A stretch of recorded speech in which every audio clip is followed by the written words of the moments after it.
I want to just go back to 2008 for a moment and just even start with a very big picture sense of it all. What do you think happened that led to 2008?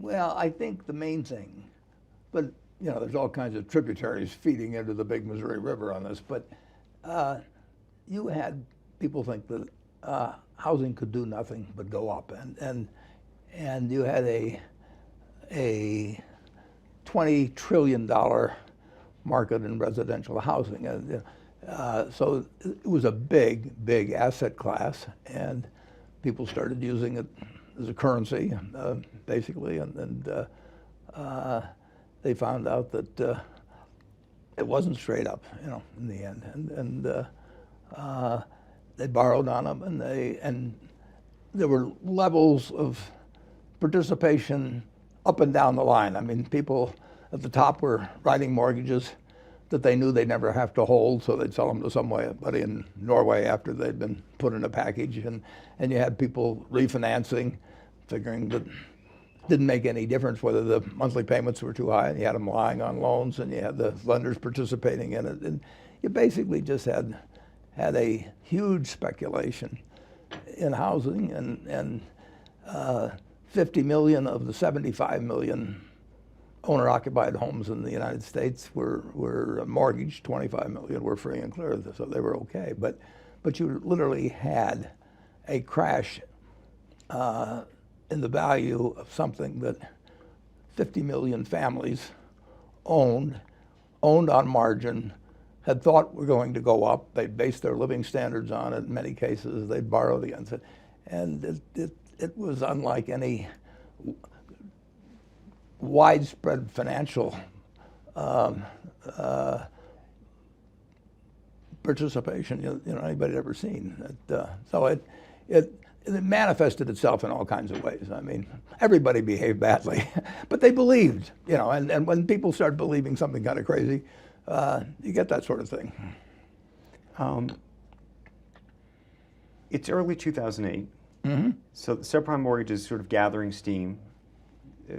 The stuff over the summer of 2007 had already happened with BNP Paribas, if you remember. Yeah. Hedge funds with a lot of subprime mortgages are going under. There were a couple. You had New Century Financial go down, and Countrywide declare bankruptcy or get sold. At that point, how worried were you? Do you remember being worried? Well, I wasn't worried because I've always assumed that in a lifetime of participating in the American economy, it's going to move forward dramatically over time, and also it's going to have a lot of hiccups. And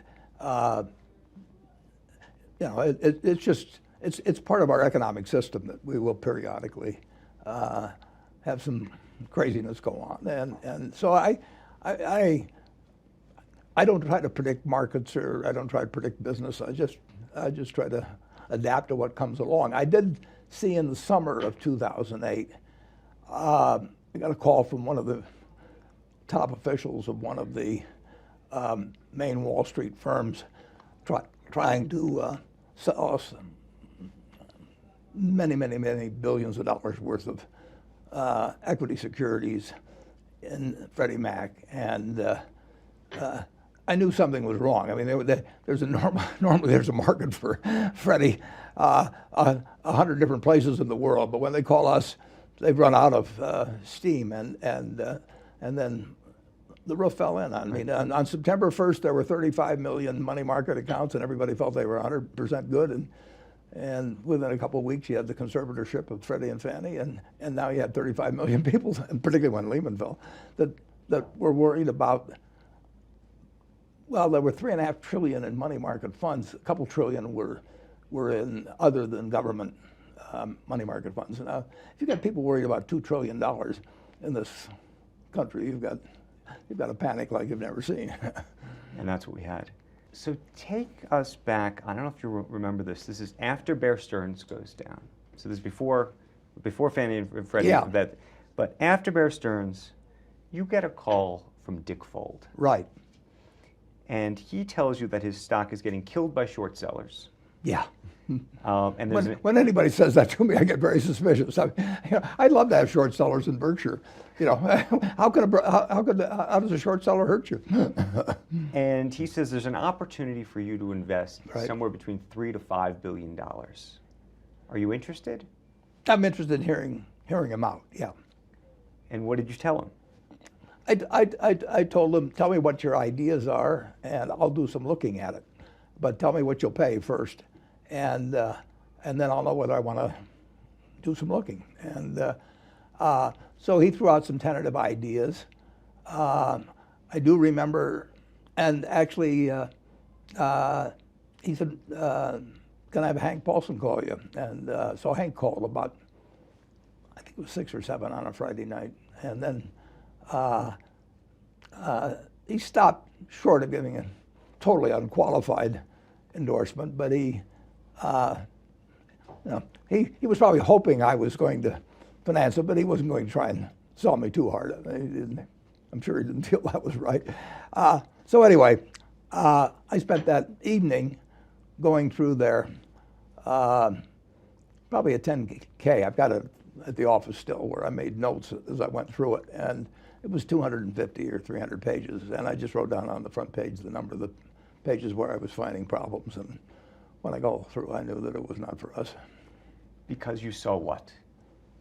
I just saw a lot of things that made me very worried about their financial condition and what would be happening to them under the circumstances that were happening in Wall Street. And do you remember calling him back? He either called me or I called him. And what do you tell somebody like that when you're worried about their finances? Well, I just tell them I'm not interested. I mean, I try to be as polite as possible. I'm not gonna, I don't tell them I don't start enumerating problems to them or anything. And what did you think of him, by the way? Well, I didn't know him that well. I'd probably only met him once at a dinner at the Treasury in Washington. I remember sat next to him. The reason I remember it was I accidentally spilled some wine on him. So but I didn't have any strong opinion about it at all. It was clear, though, that in the kind of market that was developing, they were going to need to get some money from somebody, and of course they got money afterwards. Fast forward, if you could, now to, we talked about Fannie and Freddie over that summer, but now we're in September of 2008. And this is Friday, September 12th. This is the weekend. The weekend. The weekend. And you get a call this time, not from Lehman Brothers, but from AIG, asking if you'd be interested in investing $10 billion in the company. Yep. And Christopher Flowers is on the phone. Well, I don't remember. I don't remember. I mean, Chris at some point was on the phone. I also remember the CEO of AIG being on the phone. Yes, Bob Wilmstad also spoke. Yeah, yeah. And what did you think? Well, I asked them to send me out. I was thinking about the domestic PC operation, perhaps the whole PC operation. So I asked them if they Can I ask you to say what PC about is? property casualty operation and insurance. And I asked them if they would facsimile out some bunch of information. I go down to the office that night, which I did, and what came through was not really useful. So I called back. I remember it's kind of hard to find them even in the building they were in, but I said that don't count on us. I know time is of the essence with you guys, so just don't waste it on me. So I'm out at that point. Now they re-enter the picture a little later, but I said I can't figure this thing out. It would have been $20-some billion, and we could have paid it if I'd known what we were getting, but I wouldn't be able to know. I wouldn't know what intercompany guarantees there were or anything else, and I don't think they knew, whether maybe the property casualty companies hadn't guaranteed some things that Financial Products was doing or whatever it might be. So anyway, I signed off on it, and then it became a very interesting weekend from that point forward. Did you have a lot of before this, did you think that AIG was in peril? Just maybe 24 hours before it. I mean, there were some signals that were going out that they were going to have a big collateral call going on in the following week. And, well, the very fact that they were calling me and, sending out stuff Friday evening at 8 or 9 o'clock in New York indicated they were in peril. Yeah, so I mean, it's a AAA company on that day. I mean, it wasn't going to be the next week, but when a AAA company is calling you at 9 or 10 at night and faxing things out to you, what does a call to Warren Buffett mean, you think? Well, it means that they know we'll act fast if we like something. So we are the best fast buyer for anything that involves in the billions of just about anybody. And they knew I'm interested in the property casualty business in this particular case. And that they are desperate for something that's going to close within a few days. Or they got a binding contract on. So the next day, around 6 p.m., this is Saturday, September 13th, you get a different call, this time on your cell phone, from Bob Diamond of Barclays. That isn't quite right. The next day, I had a long-standing promise with Walter Scott to go to a charity dinner and performance in Edmonton. So I flew up with Walter, my wife and I flew up with Walter to Edmonton. We're in the hotel room in Edmonton, and I didn't think anybody in the world would know where I was, and all of a sudden the phone rings, and then it's Bob Diamond, and he said, we run into problems with the Brits on doing a deal with Lehman because there's some rule in the UK that the shareholders have to vote on it if it involves more than a guarantee of X billion. And so we want to buy an insurance policy whereby you will guarantee that we perform on all our, Lehman performs on all of its contractual obligations until the British shareholders of Barclays have had a chance to approve the deal. And I said, how big a guarantee are you talking about? And he said, unlimited. I said, well, that sounds a little unusual. But I said, send me the details, tell me how much you'll pay, and whatever time I get back from this function tonight, I got to go downstairs in a little bit, but I will respond. I'll get back to you, and I'll probably get back to the room at 11 o'clock or so, local time out there. And so I went down and watched the performance. Paul Anka was there. I came back up to the room, and there was no fax for me. And I called down to the hotel manager. I said, must be a mistake, because there's supposed to be a fax for me. And he said, there's nothing here. And so I stayed up a while longer, and then finally I went to bed. And it turned out, of course, that instead of faxing, they'd sent me a phone message, and I got this little flip phone, and in fact, I still have it on me. It's the same phone from those days, and I don't know anything about phones, so I just figured that something had gone wrong, and I went back to Omaha, and then that was in September of 2008, and in July of 2009, I was coming out to Sun Valley, and landed, and for some reason it said something on the phone that I didn't understand, and so I said to my daughter, I said, tell me what's on here, and she flipped the messages, and there was a message from the previous September doing over the phone what they had said they would do by facsimile. So the message was received slightly late. So do you think things would have worked out differently? No. I don't know what, I still don't know. I mean, the message, they gave me some stuff and told me to call and all this, but the idea of making an unlimited guarantee that for 30 or it would probably be longer, that'd probably be 45 days before they could call a meeting at Barclays, in that world that was existing then with the whole world falling apart. Who knows what business Lehman might have been doing, and essentially I'm guaranteeing their settlement on all of it. It would have been unlimited exposure that wouldn't have made sense. They had to figure out some way to limit it, and I don't think that was in their proposal. So I really don't think the world would have changed it. You know, a lot of people still look back at that weekend, and Lehman Brothers in particular, as the moment of the crisis, and wonder whether the U.S. government should have stepped in or not. Yeah. The next morning, the New York Times and the Wall Street Journal both wrote op-eds, editorials praising. Yeah, sure. That's the way everybody felt. The hell with those guys in Wall Street. We've had enough of them, basically.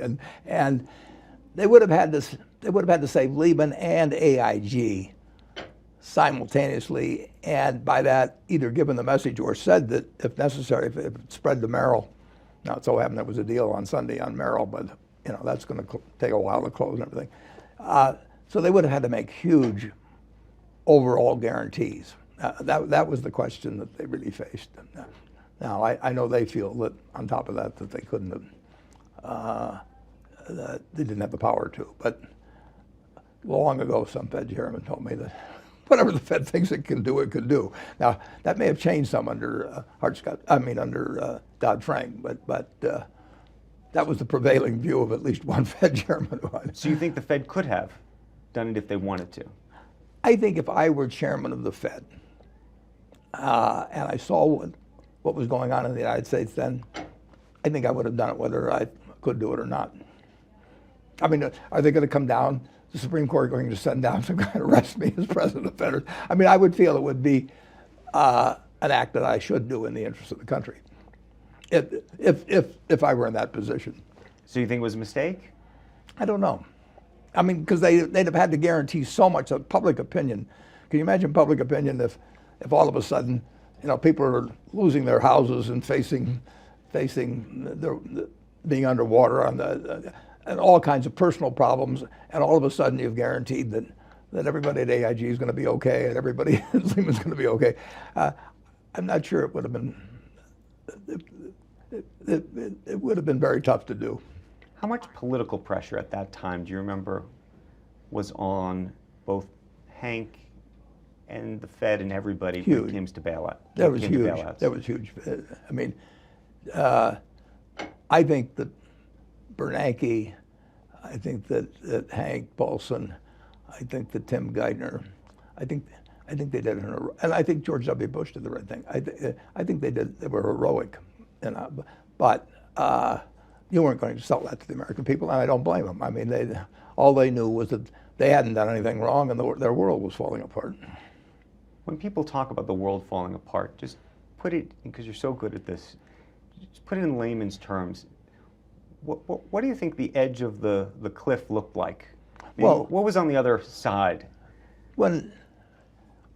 Eventually, the country, I mean, the farms don't go away, the industrial plants don't go away, the houses don't go away. They all change hands, as Gertrude Stein said, But we would ride ourselves, but you had this huge economic machine that has all kinds of productive capacity and people going to work every day and imaginative individuals coming up with new products and everything. But when the train goes off the tracks, when you won't deal with anybody else, when banks get worried about their intraday acceptance, from other banks, which they did, and you can't blame them. I mean, when you think of, tens or hundreds of billions of dollars flowing through there between opening and closing of the bank, and all of a sudden you're balanced with some little bank that may go under that night, becomes huge. I mean, the way the dominoes topple, what we really learned in that particular panic was the fact that we're all dominoes and we're all very close together. Now, it doesn't destroy, like I say, the plant. But when the machine gets gummed up, it can take a long time. When people don't trust each other to do business with each other, when you don't trust the people that you've sent $3.5 billion to in money market funds, like I said, maybe $1.5 billion, or I should say $3.5 trillion. $1.5 trillion of that's in government-related money market funds. But when you have people worried about $2 trillion on that, they're going to freeze. Two things. One is you had mentioned Dominos. And I think it's Ed Lafler who has talked about this idea that maybe they're not dominoes, but they're like popcorn. that the skillet was so hot that even if you had picked off Lehman Brothers or AIG, the others would have still gone anyway. I'm curious what you think of that. Well, the dominoes were totally compressed. I mean, General Electric was in there, every household name was there, and the question whether bank lines would be any good, I've never counted on bank lines. They want to do it, but self-preservation always comes first, so when really Freddie and Fannie tripped it off, because their paper was held all over the world. And here, all of a sudden, these two institutions that either own or guarantee 45% of all the residential mortgages in the United States, $5 trillion almost. $5 trillion, those are big numbers in this world. And all of a sudden, they both have conservatorship. You wake up in early September and you find they're both in conservatorship. From that point on, we were in big trouble. Do you think they shouldn't have been put into conservatorship? Well, they had to be put in. As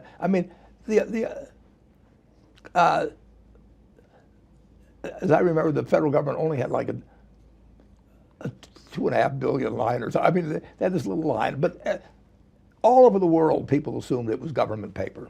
So now all of a sudden, something that is financed, all kinds of banks owned their preferred stock. That happened to be, a big favorite with banks. It was non-cumulative preferred, incidentally. It was a very unusual instrument. But it would have said to the world that the United States has stopped.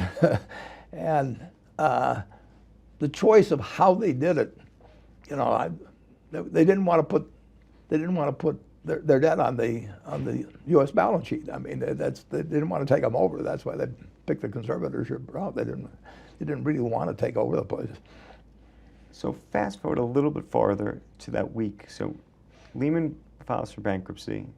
Bank of America is now sold to, or Bank of America buys Merrill Lynch. AIG gets rescued. And yet there's still a serious anxiety that GE might go, Goldman Sachs, Morgan Stanley. Well, when Lehman goes,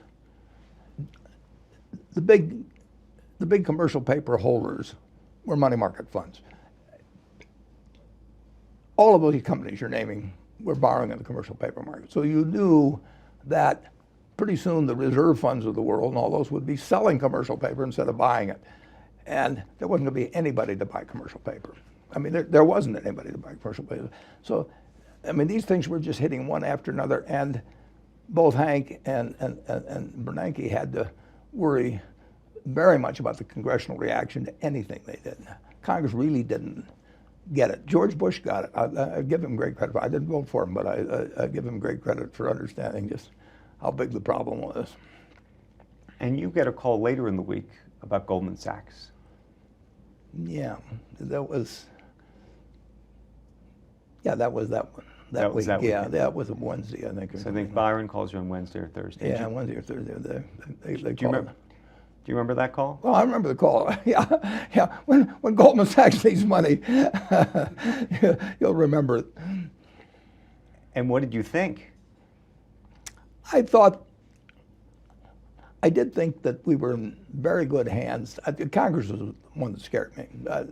I thought we were in good hands at the Fed. I thought we were in good hands at the Treasury. I thought we were in good hands at the presidency. And I thought that there was Goldman Sachs was sound under any situation except if markets just totally were closed up. Anything creates discontinuity in markets, I mean, anything can happen then, because you got hundreds and hundreds and hundreds of thousands of contracts with derivatives on, with people on each side, and you don't know whether either guy's is going to be any good. So you can take anything but a stoppage. And I felt that the Goldman was okay. I think the unsung hero of the whole thing, although it was a stupid thing to do, I think the unsung hero was Ken Lewis buying Merrill. I mean, Merrill would have been there on Monday morning. I think he got some fairness opinion that said it was okay to pay $30. I think he got it twice between Saturday at noon or something, and the deal getting announced on Sunday morning. Nobody knew what what Merrill was worth at that time. But he got the fairness opinion. He said, we'll pay whatever it was, $30 or thereabouts. It wouldn't have been worth 30 cents on Monday. Big mistake then. Well, it wasn't for the system. And incidentally, Merrill's worked out fine subsequently. But I mean, under the conditions that existed, on Monday morning, if Bank of America hadn't announced that purchase on Sunday, it wouldn't have just been Lehman. The second that Lehman would not have been, if they backed away from Lehman, they'd have to tell Merrill to stand on its own too, and bingo, bingo. when you look back in retrospect, is there anything you wish that you had done that you didn't do? Any investments that you wish you could have made, given? Well, I can look back on any week and come up with that. I mean, the situation, we'd have been better off, considerably better off at Berkshire if we waited 4 or 5 months to buy anything. I mean, the low was set in March, and it was much lower than that. I wrote that op-ed for the New York Times in late October. Well, it was right on a long-term basis, but it was way off for 3 or 4 months, 4 or 5 months at least. And let me ask you one other thing just about, this goes to the domino thing a little bit. Was there ever a moment that you thought that the system would gum up so much that people, I mean, that we would be back in sort of a Great Depression, that there really would be red lines and, I mean, people? It could, if mishandled, it could have lasted quite a while. It wouldn't have lasted as long as them, but it would have really gummed things up. There's no question. They're already gummed up, but it would have, at some point, the government has to step in.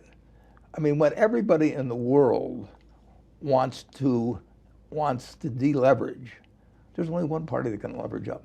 There's just one party. And if for some reason they don't do it, you've had it.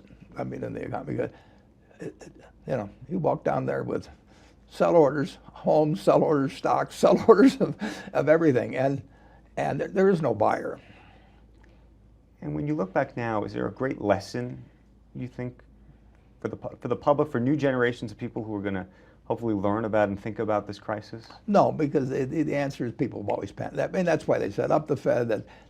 We had all kinds of panics in this country in the 19th century, and no, when people are fearful, it's instantaneous transmission to everyone else. I went to a party actually of a wealthy friend of mine sometime in September, and all of a sudden 50 people there, who owned their homes outright and everything else, but had a little money, all of a sudden every single one of them, that's all they wanted to talk about, because when people are afraid, they are afraid.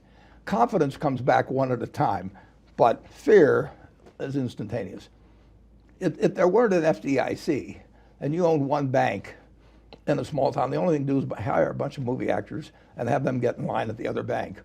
And you can put the other guy out of business. The only problem is it'll come over to you too, because as soon as they can't pay, then they'll all figure, well, I better get my money out of the other bank. Fear just spreads like nothing you've ever seen. And it doesn't make any difference how sophisticated people are, whether they've got PhDs or anything else. When they are afraid, they are afraid. I know a number of people that would surprise you who during that panic period subsequently, went right to gold and felt that nothing would be worth anything. And, I mean, people really, fear is extraordinary with most people. That's the advantage I've got. I mean, frankly, it isn't IQ, but at all, but it's, I'm not going to get fearful about the United States over time. Do you draw any parallel or connection between the crisis 10 years ago now and the politics of today and the distrust of institutions and governments? And sure. People have long memories, just like they did after 1929. It took a long time. I mean, people, when they've experienced extreme fear, it sears something into them where they want to know who did it to them, and they correctly don't blame themselves. I mean, they're not supposed to be finance experts or anything. All they did was buy a house and lie a little bit on their loan application, and just figured it was going to go up, and then they'd refinance and so on. I mean, who's going to blame anybody for that? So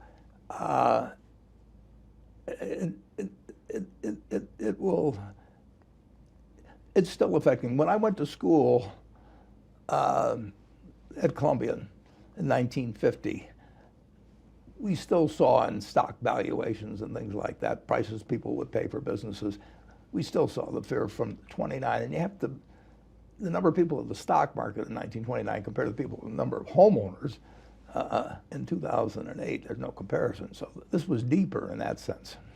Where we are today, do you worry about another crisis? Well, there'll be one sometime, but no, I don't worry about it in the least. Because I conduct myself so that if there's another crisis, I'll still be around. Berkshire will be in good shape. But when you look around and to the extent you worry about anything for the country, if not yourself, what do you look around today and say, okay, I got to be anxious about that? Well, I don't see big signs of anything now, but that's the nature of things early on. But asset appreciation draws in people that really don't know anything about the asset, and people start being interested in something because it's going up, not because they understand anything else, but the guy next door who they know is dumber than they are is getting rich, and they aren't, and their spouse is saying, you know, can't you figure it out too? And I mean, it is so contagious. So that's a permanent part of the system. But in terms of the specific excesses, I don't see them now. No. And just going back to one other thing you said, is there anyone to blame for the crisis? Because that's been also a political... You can blame a lot of people for doing very foolish things, but I don't think anybody was... I mean, there's a certain number of people who are doing crooked things all the time. And to some extent, they were attracted to the real estate market because the money was flowing so easily. I mean, when you can create a mortgage, you know, in Bakersfield, California, and sell it to somebody in Norway, and then when you get these permutations of these things where you get one instrument that's dependent on another instrument. I made a calculation once on one security I saw that had been rated by the agencies, and I'd had to read 300,000 pages in order to understand both the primary security and then the ones that it was dependent on and so on. And it just gets, you know, and nothing goes wrong for a while, so everybody gets used to doing it. It'll happen again. It'll happen again. But that's okay. I mean, you should conduct yourself so that you don't have to get killed by it. If you own a farm outright, if you own a business outright, in our case, the only thing we had to be sure that we did was we never owned commercial paper, and we've never owned it since. Are we better prepared for another crisis? Do you look at either the regulations or? That's an interesting question because I've never read Dodd-Frank in its full 2,000 plus page. I've read little summaries. I have the impression, and I may be wrong on this, but I have the impression that it somewhat weakens the ability of the Fed to act promptly and unilaterally. And I would say that's a terrible mistake. Now, people get mad at how the Fed operates. I mean, they stick it in there because they're mad about what happened in the past, and then, you know, these guys have too much power, and, you know, they can print money. Well, it's a good thing they could print money because we needed money. So I think we could be better off in many respects for it. And like I said, I have not read it, but I have been told by people that have read it that it actually does not leave the Fed as powerful as before, and we need a powerful Fed. You may not like them, but, you know, they may do things that bother you, but you need somebody that, if this country with now 100 trillion of household wealth, you know, with now 75 million plus, that it doesn't come to a stop because everybody's trying to deleverage. In layman's terms, how devastating do you think it would have been for the economy if it had frozen up completely for the man on the street? Well, anything that slows down the economy means you really aren't using our productive capacity to the extent we have it. I mean, the country is as rich as its output is every year. And if you do something that depresses output from its maximum possibilities, and there could be a lot of things you could do along that line, but this would be one on a very big scale. And anything you do that slows down the economy from its productive capacity, I mean, you basically you hurt people. Which people you hurt, who knows? But and then you've got to count on how political sentiment will react to that, and they're going to want to publish. They're going to want to punish the people who they think did it to them. They're going to want to punish Wall Street, rightly in many respects. They're going to want to punish big business. They're going to want to punish somebody. I would too if my life got all messed up, because of something I didn't understand. I would be upset about it. And I'd vote for whoever promised me that I'll get the guys that did it to you. In terms of just the sheer panic, for you, was there ever, I mean, you're not a panic kind of guy. No, not a panic kind of guy. But you took calls, I assume. Was there ever a moment in that week where you, either between everybody calling you or talking to you, thought, wow, this is... Well, I described it actually on CNBC as an economic Pearl Harbor. That's not a term I've ever used before. So, I mean, I was using, I felt it was something different than I'd ever seen. And I felt it was actually worse than 29 in a sense, in terms of the immediate panic that was induced. In 1929, if you remember, in September 29, the Dow hit a high of 381. Then it collapsed in the fall. But I was born August 30th, 1930, and it was back up to 250 something by that point. I mean, it didn't hit that many people. It hit everybody on Wall Street, but Wall Street wasn't as broad then remotely as it is now, with 401ks or whatever it may be. So this homes, that touches everybody. Before you, I don't know if you had thought about it before you said it, but when you thought about describing it as an economic Pearl Harbor, how did you? I just meant that the country had had a blow of an economic sort that was really equivalent to the blow we suffered at the time of Pearl Harbor. I mean, we had been hit in a way that 99.5% of the people thought couldn't happen, and Congress thought couldn't happen, and that they'd never seen the world try and deleverage trillions and trillions and trillions, and Fannie and Freddie. They're no good. Now the government says it's going to stand behind them, but you're in trouble when that sort of thing starts happening. And that, it's going to be the auto industry. It's going to be everything. And if you get the first TARP did not pass, as you know, and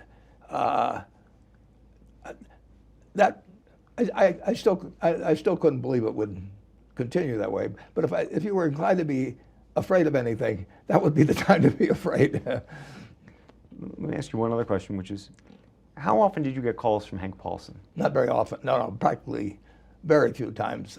And never, later on, Bernanke called me, but I was not getting a lot of calls. I got one call at the time of Wells Fargo when they wanted that reintroduced, and I got one or two other interesting calls, but I had no calls with the President of the United States, for example. And I didn't know. I mean, the pressure that Hank was under was incredible. I did get a call. I was at the Virginia Tech Nebraska football game. It was a night football game in late September, and when they sought me out at the stadium to say there was a phone call coming from Washington I should take, I figured this is getting pretty serious by that point. That may have been about the Pearl Harbor time. Who called? It was a senator that wanted help on persuading Hank that they should stick in any bill limitations on bankers' salaries. I mean, they wanted to punish bankers, basically. What did you think about that, by the way, when they were doing TARP?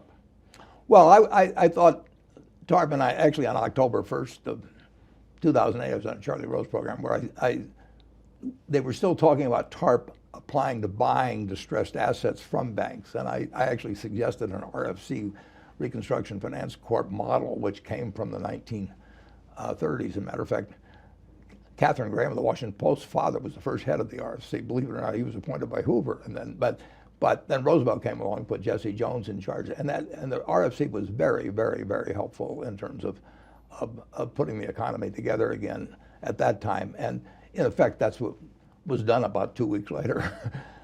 But at that time, it wasn't being talked about, and I don't know what went on at that time. But it may have been that the Treasury didn't feel that Congress would accept anything that extreme, although it wouldn't have been that extreme in terms of historical precedent.